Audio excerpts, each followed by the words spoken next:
India reports 16,738 new COVID-19 cases in the last 24 hours, the highest in 6 weeks. More than 8,000 cases reported in Maharashtra after 4 months. The government says upsurge in 2 more states of Tamil Nadu and Gujarat.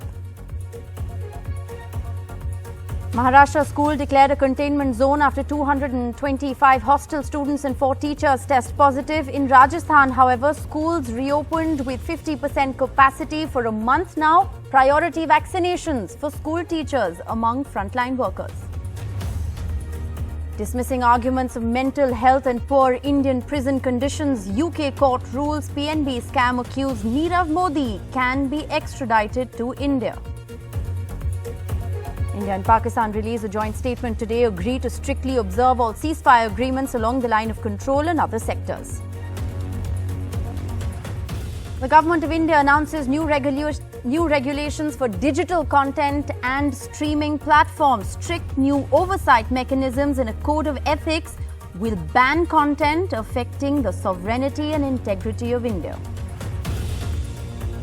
Well, to protest against the rising fuel prices, West Bengal Chief Minister Mamata Banerjee rides an electric scooter to office in Kolkata.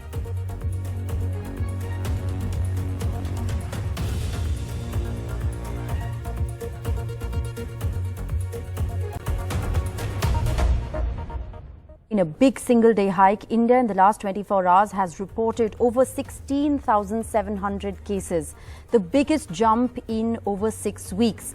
Now, with this surge, the number of active cases has breached the 1.5 lakh mark. The number of daily fatalities too has risen by 138 in the last 24 hours.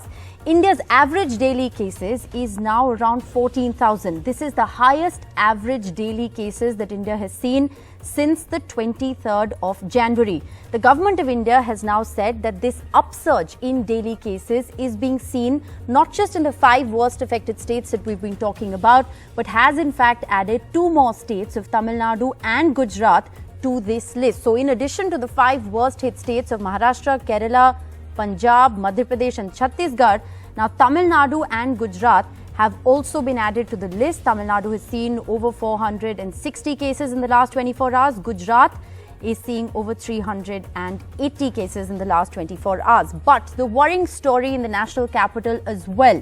Delhi too is now seeing a rise in COVID cases with 220 new cases that have been reported in the last 24 hours. Previous day rise was around 140 cases. Now, Maharashtra, however, continues to be the big worry. Cases now surging past the 8,800 mark in the last 24 hours. This is for the first time in 4 months that Maharashtra has breached the 8,000 daily cases mark. Now, in the latest news and more worrying news coming in from the state of Maharashtra, there are 225 hostel students and 4 teachers who've tested positive for COVID in the Washim district in the state. Most students are from the worst hit Amravati and Yavatmal districts where the variant strains of the coronavirus have been discovered. This Washim school hostel has now been declared a containment zone. Now, while all of these are very worrying developments at a time when schools are reopening across the country, there's good news too, and this time from Rajasthan, where there's no spike in COVID-19 cases, even though schools in the state have been open for a month now. These schools have been functioning at 50% capacity, but the Rajasthan government has taken it up on priority that it will vaccinate school teachers as frontline workers. Has that really made a difference? Harsha Kumari Singh with the latest. Schools in Rajasthan from classes 6 to 12 open for over a month now. And fortunately, the corona graph in the state has shown no alarming rise. In the recent month, there are only 1,200 plus active cases in the state, and children say it's a relief to be back in school, especially since online classes prove to be a struggle for most. Online class में जैसे हमें थोड़ी problems हो रही थी, वो अब हमें स्कूल आके रिवाइज कराया जा रहा है और सोशल डिस्टेंसिंग में भी ज़्यादा ध्यान दिया जा रहा है. कोई भी चीज़ एक्सचेंज करने की हमें अनुमति नहीं है. जैसे कि पहले लंच शेयर करते थे, अब लंच शेयर भी नहीं कर सकते हैं. The government says their primary concern is that children should not fall back in the academic year due to COVID, and for that, now vaccinating government school teachers is a priority. किसी तरीके का कोई भी corona से संक्रमित होने की कोई रिपोर्ट प्राप्त नहीं हो रही है और पूरे हिंदुस्तान में 2.5 लाख का टारगेट था, उसके 1.25 लाख अकेले राजस्थान ने उसको अचीव किया है। तो मैं समझता हूँ देश में पहला स्टेट है राजस्थान जिसने शिक्षकों को जो है वो वैक्सीन लगाई है। In the drive to vaccinate frontline workers, 1.25 lakh government school teachers from rural areas received the jab. There are over 4 lakh government school teachers in Rajasthan. And in the next round, the focus will be on those teaching in urban schools. ग्रामीण क्षेत्रों में जो teachers हैं उनको लगाई जा रही है, शहरी क्षेत्र में अभी तक इसको लागू नहीं किया गया है। मैं ये चाहती हूँ कि शहरी क्षेत्र में भी अभी सभी शिक्षकों को ये वैक्सीनेशन लगाई जाए जिससे बच्चे सेफ रह सके। But despite the success so far, the government is worried about the rise in corona cases in other states in the country. As a precaution, all those coming into Rajasthan from Kerala and Maharashtra have now been asked to carry a COVID negative report. In Jaipur, Harsha Kumari Singh, NDTV. Well, while COVID cases in the country are rising, the daily vaccinations in the country have also hit a new high. There were over 7,63,000 healthcare workers and frontline workers who were vaccinated on the 24th of February. 8 states in the country have vaccinated more than 80% of their healthcare workers. There's an advisory now to states and union territories to further expand their COVID-19 vaccination sessions and expand it to all public healthcare facilities as well as impaneled hospitals from March, which is when, remember, phase 2 of India's COVID-19 vaccine rollout will be initiated. Now, R.S. Sharma, the head of the government's COVID vaccine app and a member of the NEGVAC, spoke to NDTV. Here's what he had to say. Though with the whole smartphone limitation, though, is there not? Because, I mean, there will be many Indians who will not have access to smartphones, who will not be able to download the app. Yeah, that is also an extremely good question.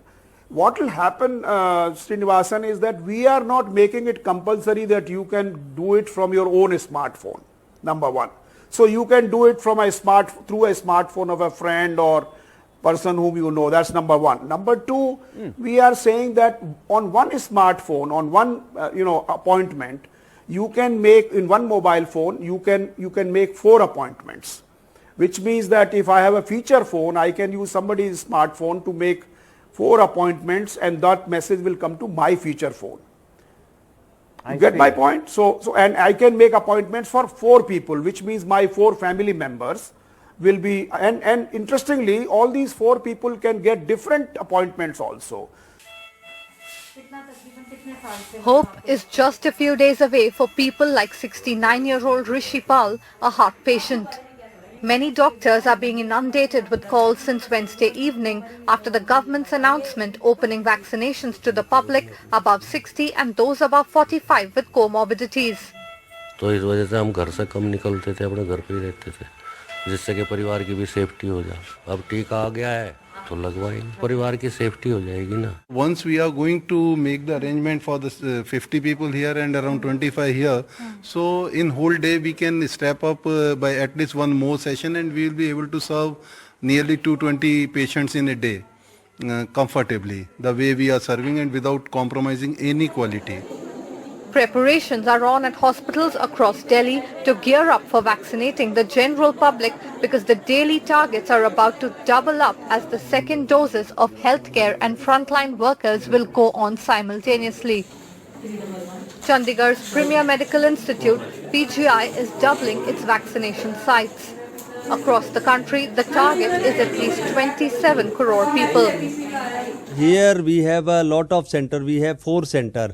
At present, we are working on 2 centers. That is only for healthcare worker. Once it starts for those people which are 60 plus and though 45 year with comorbidity, we are fully geared up. But it's not just logistics. Health experts have to convince people who have doubts, like 68-year-old Yoginder Quatra, a property agent and social worker. अगर vaccine लगवाएं और जैसा हम सुनते हैं TV पे भी ये कहा जाता है कि वैक्सीन लगवाओ और उसके बाद मास्क भी डालो, 2 गज की दूरी भी रखो, ये सब करते हुए फिर एक बार दिल में चिंता आ जाती है अगर यही सब कुछ करना है तो फिर वैक्सीन का हमें कोई लाभ होगा या नहीं होगा. For crores of senior citizens across India and those suffering from other diseases, this last 1 year has been a tough battle. And this news on vaccinations has brought a ray of hope. With Mohammad Ghazali in Punjab and camera person Sushil Rathi in New Delhi, this is Sukirti Dwivedi for NDTV. Well, on to the other big story we're tracking tonight. A rare phone call between the DGMOs of India and Pakistan on Monday has led to a major peace move between the two countries. This coming at a time when India and Pakistan have seen the highest number of cross-border firing incidents in the last 1 year. Vishnu joins us with the very latest. Vishnu, it's a rare phone call that you're reporting on. What's really prompted this ceasefire? Well, we don't really know what has prompted it other than the fact that it's taken place, and I think that that is extremely welcome. Well, this essentially means that within a couple of days of that situation, with China getting better somewhat, with de-escalation taking place, you've got de-escalation of a sort on the line of control between India and Pakistan, and it's coming after a very long time.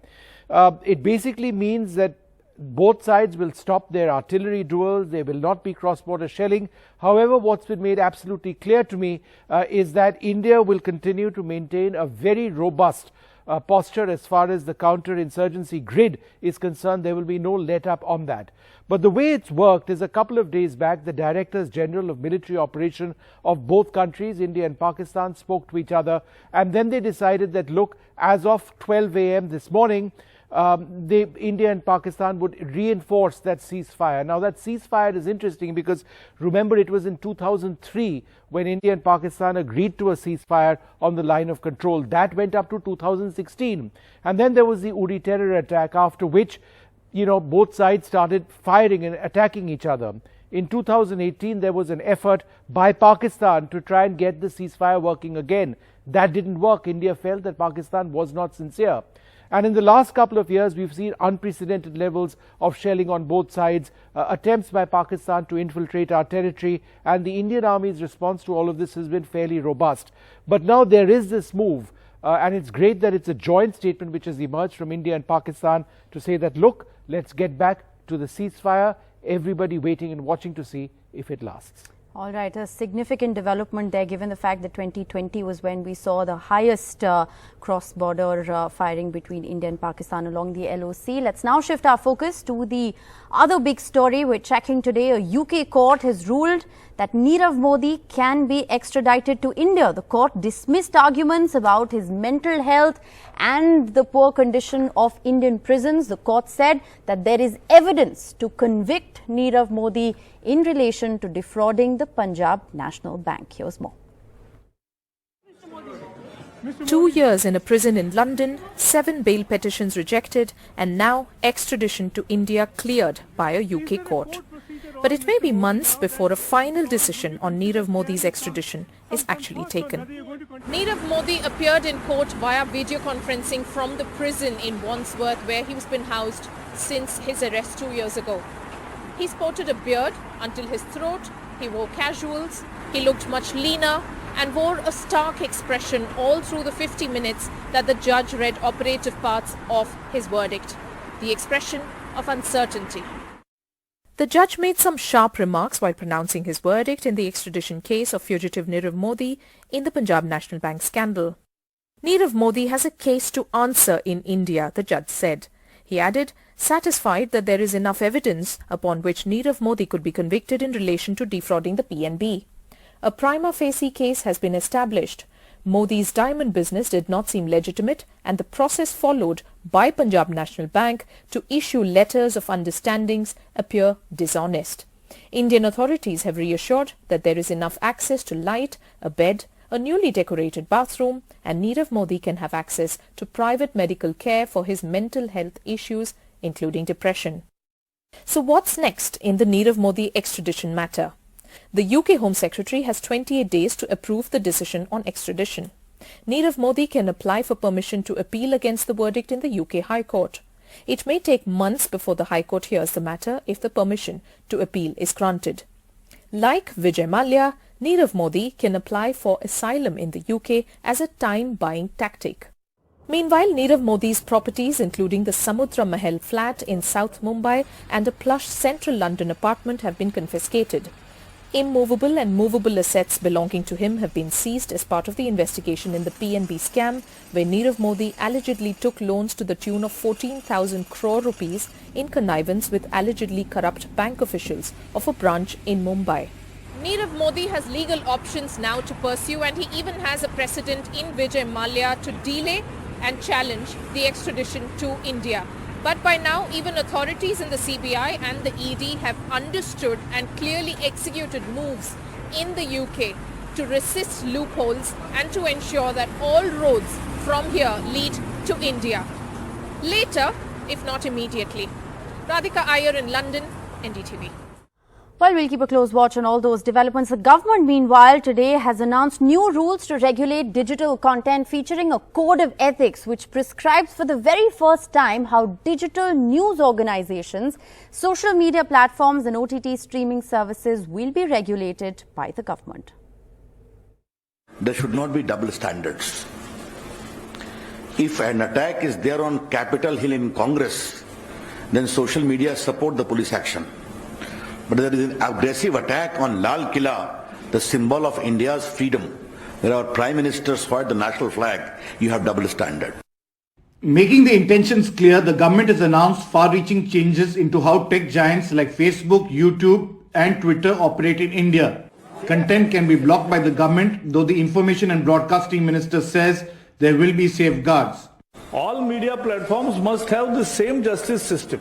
और इसलिए हमने तय किया कि एक institutional mechanism सभी media के लिए होना चाहिए. There is a review mechanism which we have imported, that of the telegraph rule, namely headed by the Cabinet Secretary in the Government of India and Chief Secretary in the State Government. Therefore, there are proper safeguards also in case of exercise of emergency powers. The new rules are social media firms have to disclose first originator of a post that is found objectionable, offensive, the identity, not the content. They will have to appoint Indian-based compliance officers. If they remove content, they will be required to inform users, give reasons for taking down their posts and hear them out.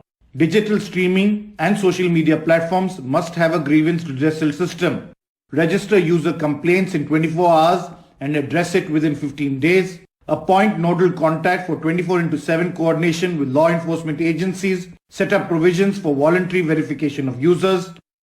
From over-the-top platforms like Netflix, Amazon Prime, the government wants parental locks to protect children from nudity, violence and other such content, and want the OTTs to self-certify the shows along the lines of the censor board. Thank you.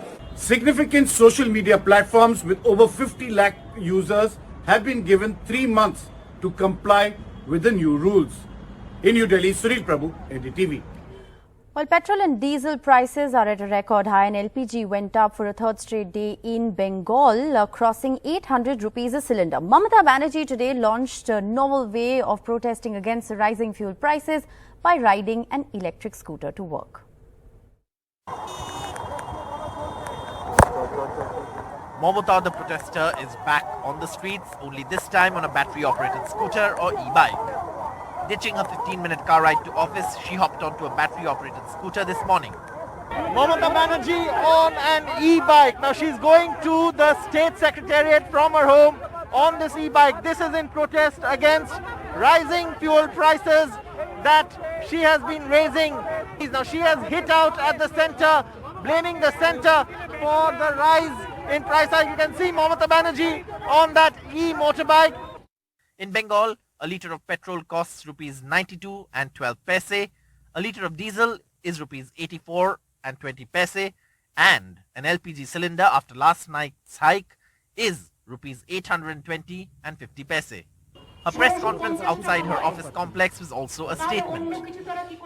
দুটো গ্যাসের দাম যদি 1650 টাকা হয়, আজকে আমার বাড়ি থেকে সেক্রেটারিয়েট পর্যন্ত আমি এই green card battery kariye elam.